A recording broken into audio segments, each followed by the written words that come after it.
Hello. Welcome. Stop. Uh, Okay. no. Hey, guys. Hey. How are you? You good?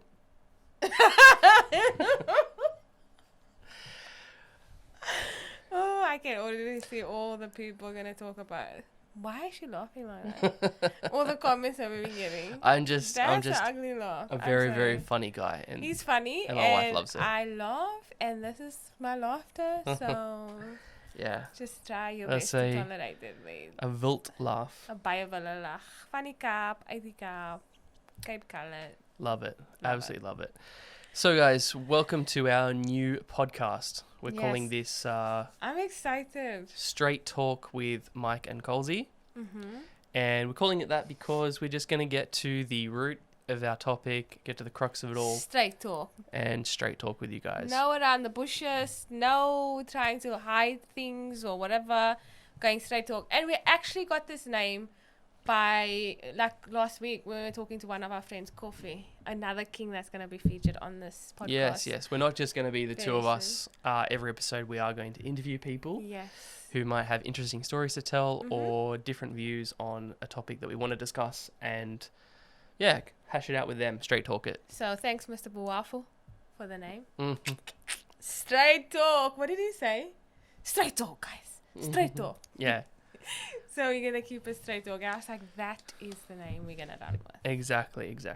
So what are we going to have a straight talk today, babe? I think today, like, we have all those topics, but something nice and easy and fun and light-hearted and... Lighthearted. Yeah. If I could go back in time, if I could go back 11 years and tell myself 10 things that would change my life, change my marriage for the better on day one, Yeah. What is that? then that's what I think that's what should be the topic. Like 10 things we could go back and tell ourselves on our honeymoon. Or even before, like in the engagement phase. Okay. Nah, honeymoon. Yo, maak jou mind op. Because that's the first day we get married. Although being prepared, like the earlier you can be prepared, the better, right? So this is not just this is probably not even going to be relevant to just married couples, but people who are engaged and even people who are dating. Because let's be honest, dating should be about marriage. You date to marry. Now, see, this is where I agree. And this is where a lot of people is going to say, are you crazy? No, I need to date this one. I need to date this one. I need to date this one. Because I want to experience all these things. Now, we date to get married. Mm. And I don't understand. I don't know like a simple way to explain why I'm saying it. What do you think? When a girl comes to you or a boy comes to you and say, no, but I want to experience things. I want to not just get stuck to this one person kind of thing. Because experiencing things. Sorry, I should rephrase it. I was like tongue twisted there. Experiencing things for the sake of experiencing things is just going to lead to heartache. Like at the end of the day, if you're gonna go all the way with that person, you are going to bond yourself to that person for life. Postic. It's a what do you call that? A bond. A bond. Yeah, you're bonding yourself to that person for life. It's a strong bond. And you are forever connected to that person. Soul tie. Yeah, something like that. I don't know, but like, it's not, and at the end of the day, right? You're just going to. There's always going to be somebody whose heart is more in it than the other person, unless you're like committing lifelong. And you're not going to be on the same page. And you're going to think, oh, I'm just having fun. The other person might say they're just having fun, but they're going to get heartbroken, like, badly. And it's just messy. Like, you should be dating for the purpose of working out if this person is your soulmate and can you spend the rest of your life with them. Yeah. And I'm also a big believer in that, like, there's no the one. That like anybody could theoretically be the one. You learn to love people. You know, some of the most successful marriages in the world are arranged marriages. People that didn't even meet their spouse until a couple of weeks before. And they learn to love each other because love is a choice. And I choose to love you every single day. But there is a falling in love, babe. Oh, totally. There is a bit falling. I don't know how I would have gone if my mom had to set me up, though, with someone. Yeah, no, of course. The rebellious spirit in me. Yeah.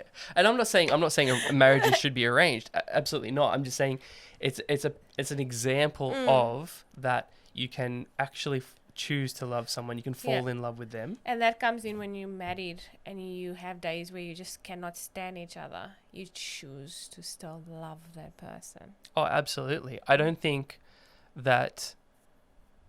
I've ever hated anyone as much as you in my most hateful moments. Yeah. But I've also never loved anyone as much as I've loved you in my most loving moments.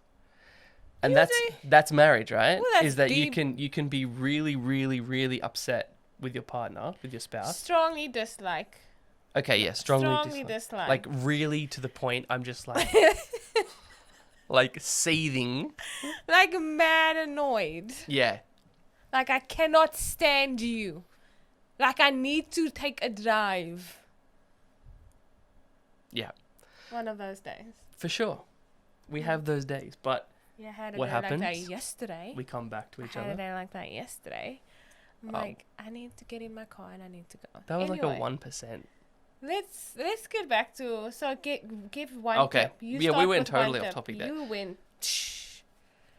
So yeah, so like that's what I was coming back to was that Can you marriage cut? is You for didn't dating. cut, right? You can Well, no, we cut. don't even have to cut. People can hear this. Okay. Give a tip, us, babe. A tip. Okay, tip. so the first tip that I would give is that you don't have to have the last say. It's actually beneficial not to have the last say. Yeah, and that sometimes makes me mad. Because he will just sit there. Maak jou kwaad. Like you want a response. Yeah. You want a response, but he will sit there. Well, it's only like as we mature in our marriage, we sometimes, even myself, Yeah. there's times where I also, you know what? Oh, definitely. It's not like Because in the you beginning, don't have to have the last say. yeah, because in the beginning, I was so We like both. argumentative and Yes. determined to just be right and get that last final jab in. Yeah. And all you do is then get another jab in return, and no one gives up, and you're fighting and fighting and fighting, and there's Yeah. no end in sight. And all you've done is create damage Mm-hmm. in your relationship. For sure. When you can learn to shut up, You? be quiet, Are you on? and just I guess reflect on what's been said Hmm. and understand that what you're fighting about is probably got nothing to do with the words coming out of your mouth. Because it escalates. Yeah, and it's usually the straw that broke the camel's back, right? Like there'll be something else at play, and then I'll say something or do something that's so insignificant, but it's just the load is too much. You snap, Yeah. and then we're fighting about something that doesn't even matter. Mm-hmm. That's a good tip. Good tip. So learn to be quiet. Yeah. What about you? What's your first tip? Always, I'm just like in general, just a marriage tip. I was actually in the toilet today and I thought about this and I'm like, we should probably talk about this in the podcast. When there was like literally, let me explain, we have a washing basket in our bathroom upstairs for my husband and I. Is it my husband and I or me and my husband? Yo, one of the two. Engels is nog 'n ding. So we have a washing basket, right? But when I bring the washing basket down, or whoever brings the washing basket down, somehow it doesn't always make its way back to the bathroom upstairs. So what we do is if we take off all our clothes and we put it on the floor. So it is done. It gets into this mountain, like a little mountain hill thing on the bathroom floor. Now it's been a hectic week. We've been busy, and that mountain hill has been getting bigger and bigger and bigger. So I'm sitting on the toilet on my throne, and I was looking at it. So Mike was off this week, and I just feel my blood boiling because I'm like, can he not see this? Like, can he not just go down? I'm sure he was downstairs, bring up the basket and put the stuff in it, right? And I'm mad. But then I got into the shower, and I'm having a shower, and I look down and I see that all the empties, all the shampoos, and also my hair, like if I wash my hair, it was all there in a little corner too. So that also had to be thrown out. And that has been there for a couple of days. And then I saw that Mike actually picked that up. And immediately I got reminded about sometimes we overlook the big stuff that has not been done, and we forget to appreciate the little things that our husbands or partner does. So then immediately that's a tip. Appreciate the little things. Say thank you for the little things instead of focusing on the big things does that make sense? Yeah, totally. So I took it upon myself and I said, thank you, babe, for doing that. And you know what? I did not. Did I talk about that mountaineer? I came down No, and you didn't. I got the basket and I thanked him for what he did. Hmm. Because who knows, tomorrow he's going to pick up the mountaineer. Do you know what I'm saying? So He's certainly going to put that little jab in there just no, to... there's a lot of things that he does, but we tend to look over that because, yeah. So that's my tip. What's your next tip? I would say the next tip would be just making time amongst the busyness of life. It's so easy to, depending on what your focus is, because everyone has different focuses, but there's always a distraction in your life that's going to try and take time away from each other, whether it be our careers, our hobbies, our friends, our children, even stuff around the house, chores and stuff. All those things are obviously important. You need to make time for everything equally. But we certainly need to make time for each other, quality time, but also time just to like listen. I know like someone I like to listen to his talks and stuff, Jordan Peterson, and he talks about how that on a weekly basis, so every 7 days, you need to spend, I think it's like just 90 minutes or something. I think it's 90 minutes talking to your spouse about like just life things. So like their problems, paying bills, just general like household things. That's the bare minimum that you need to be able to stay successful in your marriage. And I think that's obviously like a bare minimum. You also need to spend quality time together. I know that I can see a clear, distinctive difference between a week where I haven't spent any time with you. So I've been, like hanging out with friends, playing video games, just doing my own thing. Yeah. Versus a week where we have spent at least a couple nights of that week together, just hanging out, talking, watching movies, TV shows, whatever that it is. Cheese platters. Yeah, having a cheese platter. That's one of the things that we like to do. Is like we make a charcuterie board at home and have like a little date big words. in the lounge room. I am. I gotta say, I'm pretty cultured.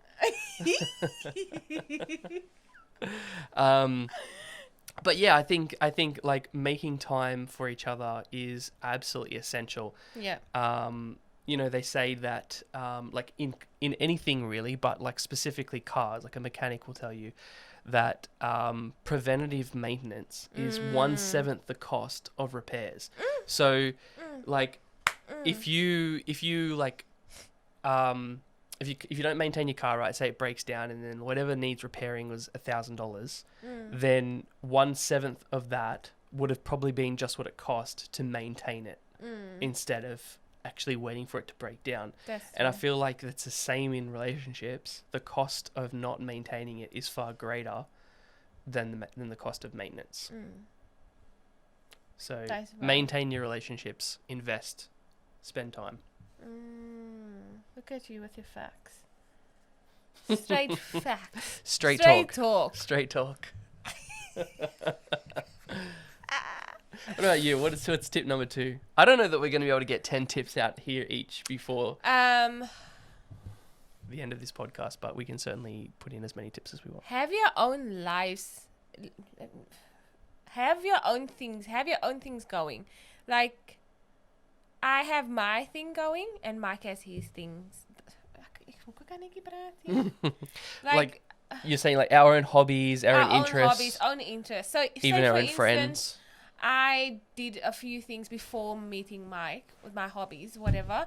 I shouldn't just let go of that now because I'm married to Mike or I'm in a relationship with Mike. That's when you start losing yourself. Oh. Or when Mike is now, we'll come back to that. Like, he loves motorbikes and all that stuff, and that's another podcast on its own. But we got to agreement. Yeah. I'm on the back of a bike now. That's another podcast. Hallelujah. But have your own hobbies. Like, I'm okay being without Mike for whatever, like hours, or I'm like, go to your mom, go to your friends, do stuff, go with friends, have game nights, do stuff, and then I have my stuff that I do, and then when we get together, a liquor date. Yeah, because you know what they say, absence makes the heart grow fonder. Even if you're married. Yeah, definitely. It's so important to have your own time. It makes you appreciate the moments you have together when it's not all the time. It's like leaving your Christmas tree up for an entire year. When Christmas rolls around, I want to do that. it's not.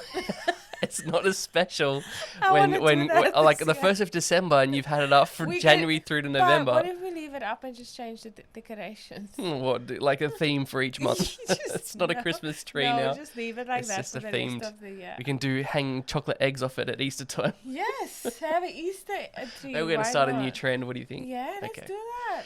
But no, I agree. Like That's how many friends have we seen that's like they've gotten into like this? Like, join to the hip. No, we don't have time for that. And then what happens is when they finally get past that honeymoon phase of like being in each other's pocket for the first like 2 years of their relationship, everyone's moved on, and then they find themselves not being able to kind of like fit into the same friend groups they had because everyone's like used to them not being around. Yeah. And it doesn't just happen in the honeymoon phase. It happens like late in marriage. You just like always it's so important. Don't know how to live your life solo. You don't know how to live your life solo. You need your own stuff. Yeah. You know? So that's a big thing for me. That's good. That's good, babe. What about you? I would say that probably one that's like really hard. Yeah. Like this is I'm talking to myself. This is a hard pill to swallow. No. What? They make me nervous.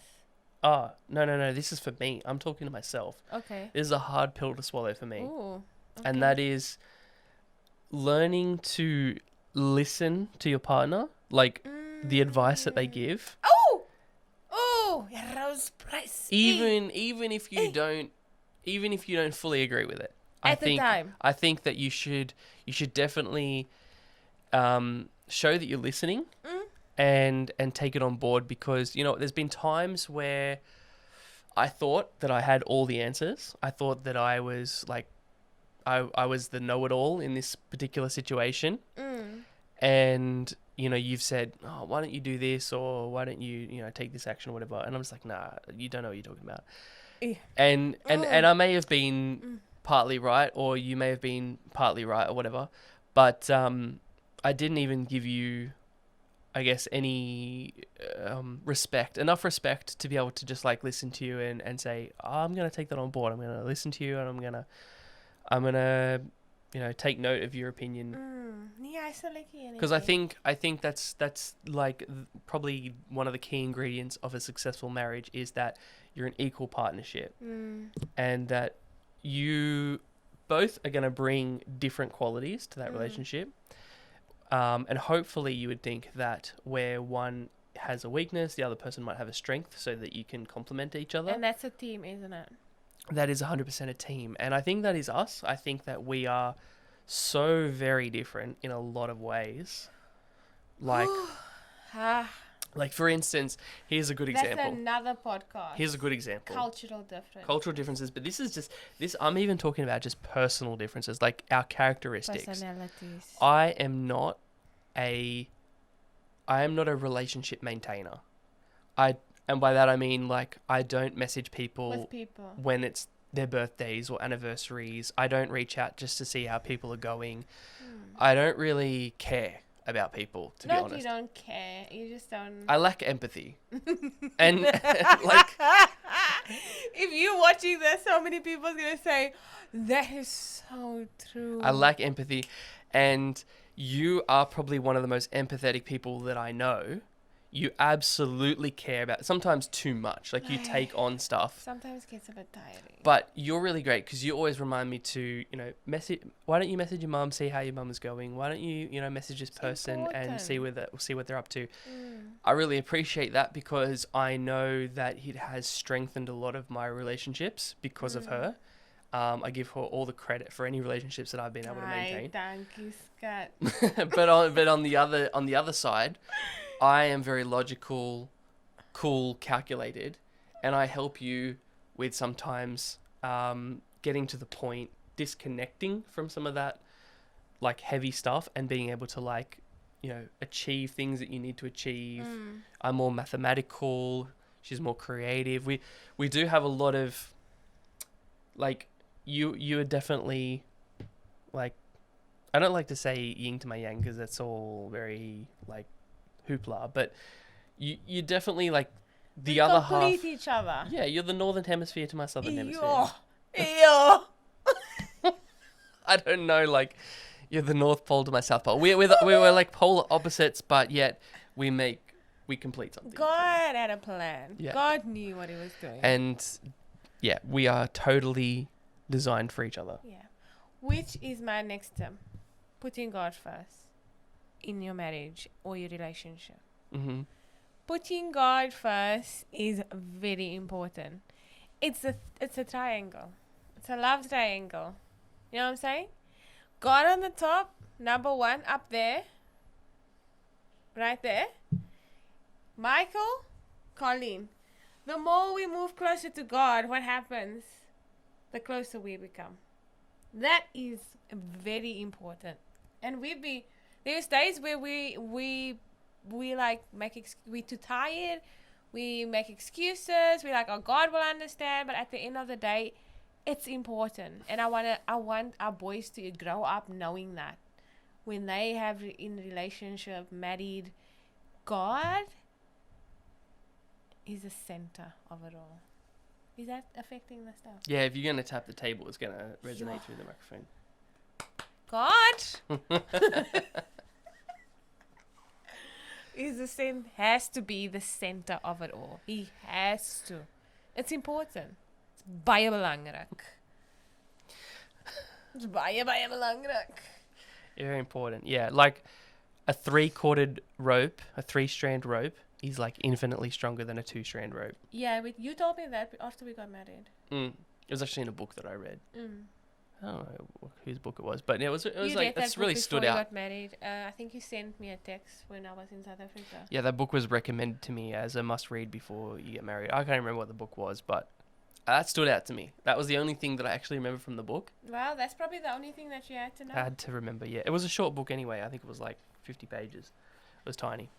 But yeah, that's another tip for me. One more each. How long is this podcast gonna be? Right now we're at about half an hour, 28 minutes. 45 minutes usually.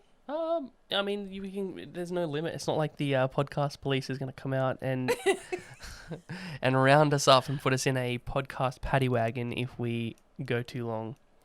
I guess our listeners will tell us if they're unhappy with the length of our podcast. I'm hoping that they will want to listen to this. I hope the listeners enjoys this podcast. We were a bit very unorganized in the beginning, but we got there, yeah? Yeah, it's interesting to see how, like, it's just, things flow once you get started. And I knew that would be the case. Yeah. So for me, another point would be to, I guess, learn your partner's love language and learn how to speak it fluently. Oh, yeah. because this is something that I think has been probably groundbreaking for me, is that you naturally want to speak your own love language, right? True. Which if you happen to marry somebody who speaks the same love languages as you, that's going to be really, really easy for you guys, because you naturally speak your own love languages, and so therefore, like, person receiving on the other end of those love languages is going to, like, obviously love it. But people want to be spoken to in their love languages, not in yours. And this is tough, right? Because, like, as an example, right? Say I'm born an English speaker, okay, and you're born a Chinese speaker, Okay. right? Now, my first language is English. So naturally, I want to speak to you in English. Now, I know a little bit of Chinese. I've learned a little bit of Chinese, and I'm okay at it, but I'm not fluent. It's not my first language. And I speak to you in Chinese, and then I get stuck a little bit, and I struggle to get some of the words out. I don't know some of the words, so then I switch back to English. Yeah. That's what it's like speaking someone's love languages who speaks different love languages to you. They want to be spoken to in their language because it feels right to them, but you default back to your own love languages. And I think learning to speak someone's love languages, what really speaks to their heart, and then actually, like, working on that. So like, you know, if someone is quality time and words of affirmation, then work on, like, if you're not a quality time person, work on, like, putting quality time in. Like, if it means a lot to them, if they're going to feel loved by it, then work on it. Set some time aside, you know, if you've got a calendar or whatever, block it out and give them that time so they feel loved.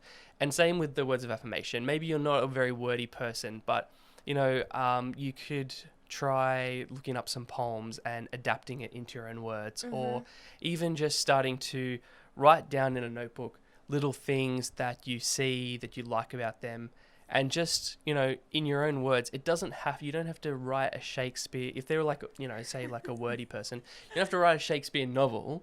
Just the fact that you've put some words on paper about what you appreciate about them, and, you know, why you love them, such and such, they will see the effort. Yes. And it will take you to another level in your relationship, I think.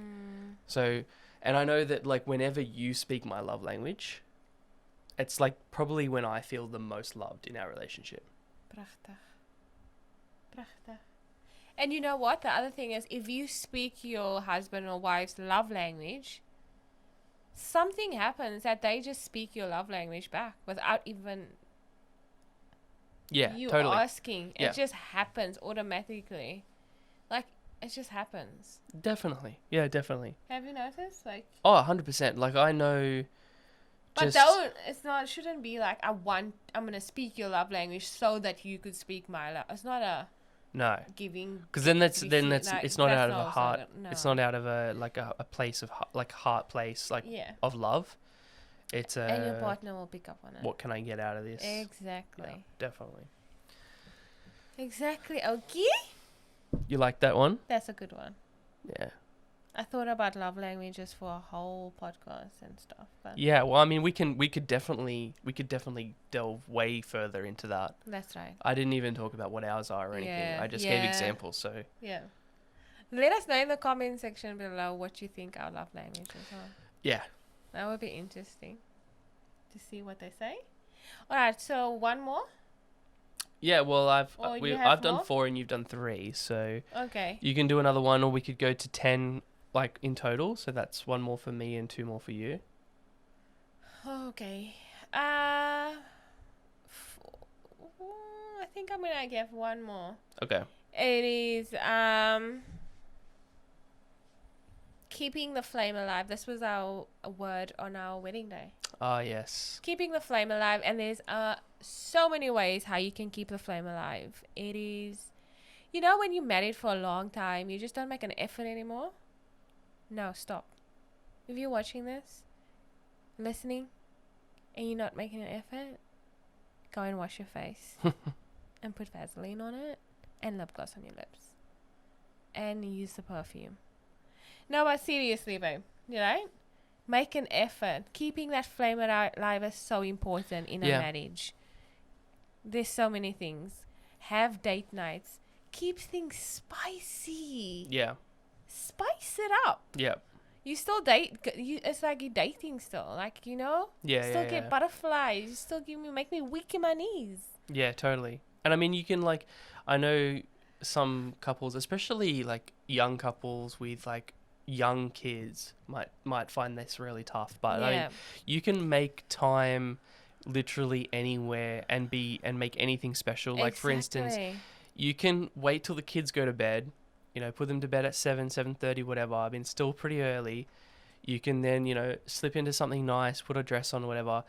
Cook your partner's favorite meal, and then sit at the dining table with some candles and Yeah, it's easy. some you know, sparkling apple juice or whatever, and have a date in the dining room. Yeah. Like, you don't have to go out to a fancy restaurant and spend hundreds of dollars for it to be special. No.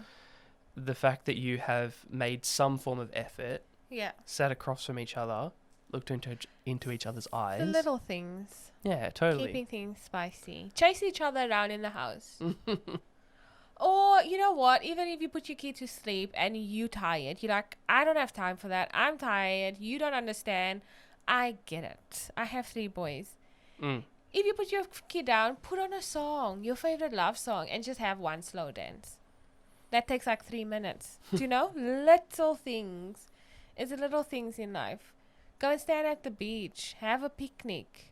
And you don't have to go outside to have a picnic. Have a picnic on the bed. Mm.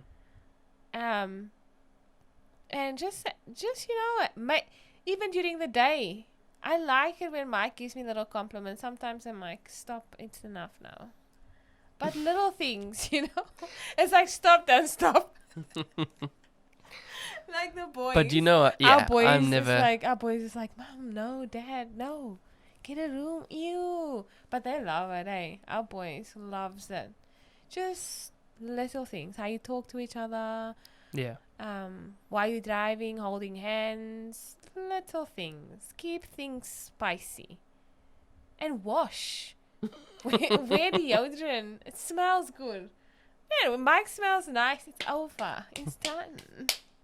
Finish and clear. Right? Yeah. And he smells good, guys.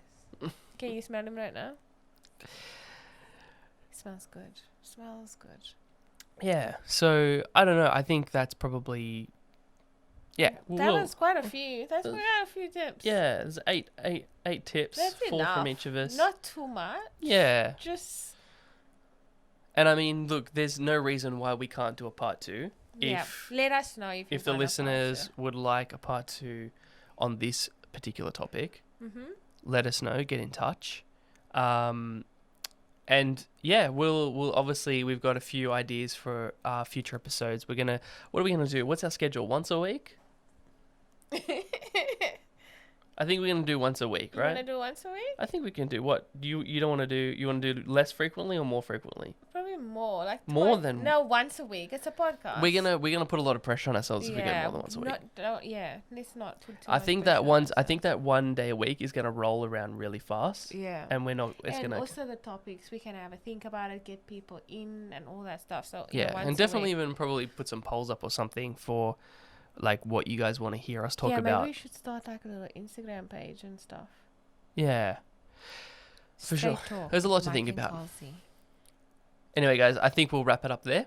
That was nice. This I is hope fun. you've enjoyed yeah, I was gonna say this same first thing. episode. We did it. We did it. How many times? No. Say iets in Afrikaans toch? You haven't said anything on Afrikaans. Well, that's your job. Maar de mensen likes vir jou. I did say the word wilt right at the front at the beginning of the podcast. Iets anders da. Sê baie dankie of iets nie. Baie dankie mense. Ooh, baie dankie mense. He said thank you very much, peeps. Yeah, leave for yellow. Oh, that's cute. He said he loves you. To all the English speaking people. But yeah, that's fun. We did it. I am very proud of us. We did it. We've been saying this for like weeks. Mike finally went to go get the mics and we did it. Yeah. All right, guys. We'll catch you guys in our next podcast. Until then. God bless. I love you. And thank you for joining in. Share this video. Subscribe and all that good stuff.